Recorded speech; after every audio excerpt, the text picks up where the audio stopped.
You guys better follow the ball. Down. The Eagles of El Segundo. These kids, ages 5 to 14, may look like little bobbleheads, but the hits, you can hear them from the stands. The team plays in a league run by Pop Warner, the largest youth football program in the U.S. And get ready to play football. Do you understand? Football, says their coach Michael Wagner, is one of the last gladiator sports.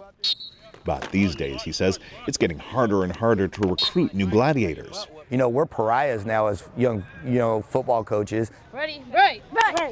Over the last 10 years in the U.S., participation in youth football has dropped more than 20%. Parents, Wagner says, have been scared off. According to some studies, these children will take an average of 250 hits to the head each season.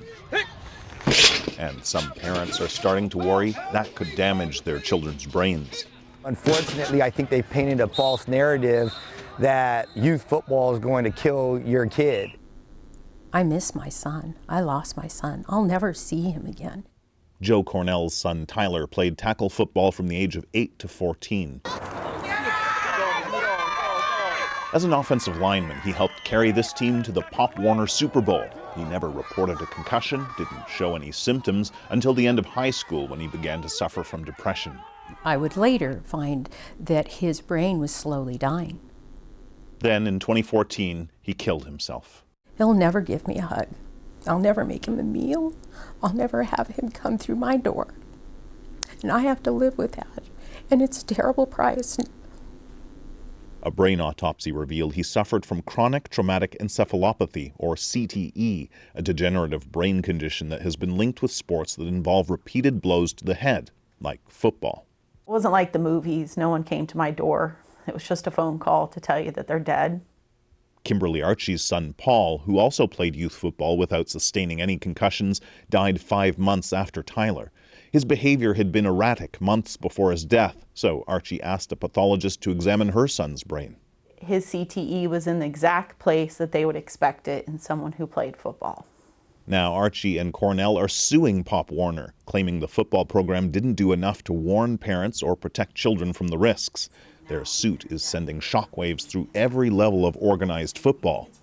The reason that we filed the lawsuit against Pop Warner was for justice, for a search for the truth, to make a difference, to stop even one family from burying their child. But actually proving the link between youth football and long-term brain injury could be difficult. Right, so this is a bio-like brain. Dr. Chris Gizza is a neurologist who specializes in sport concussions and traumatic brain injury. Or when the head rapidly accelerates or decelerates, you can see that the brain in there is actually moving around and bending and stretching, and that's what can lead to the biological changes that occur. He says there's evidence to suggest headshots are more damaging to young players because their brains aren't fully developed. The insulation on the wires in the brain is called myelin, and the young brain has less of that insulation. And we know even from just electrical wires, wires that don't have insulation are easier to break and have problems, so that's a vulnerability of being young.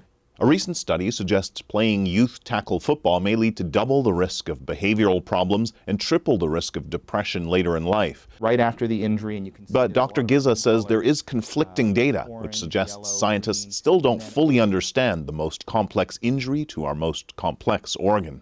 The truth is really quite often is somewhere in the middle, right? Not everybody who plays football is going to get brain damage, okay? And not everybody who plays football is going to come out unscathed. So don't ever jog. Got it? Okay. Wagner says he now focuses on teaching kids to tackle properly and not use their helmet as a weapon. That's how you learned football in the old days. You put your helmet on and you went and you tried to, run into things with your head. That's not the case these days. We are so far beyond that, and everybody's so aware of the potential risk that this might play in a person's life that we don't want to risk kids' safety. Full speed. On time! In a society gone soft, Wagner says, football will help transform these boys into men. But the mothers who say they've lost their sons to football fear parents may not realize what they've signed their boys up for until it's too late. Kim Brunhuber, CBC News, El Segundo, California.